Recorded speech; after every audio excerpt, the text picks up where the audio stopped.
2009 সালের পর আর 5বারের বিশ্ব চ্যাম্পিয়ন ব্রাজিলকে হারাতে পারেনি বলিভিয়া।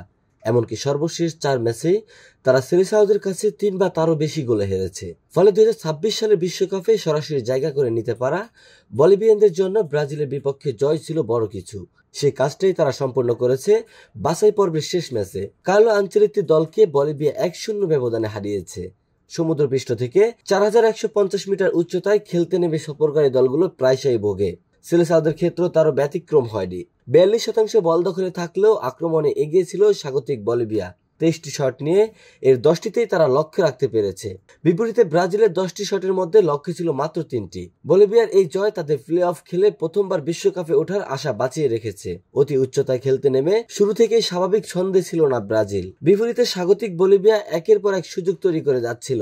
7ম মিনিটে লুইস হাকিনের জোরালো শট ঝাঁপিয়ে ঠেকান সেলেসাও গোলরক্ষক এলিসন বেকার।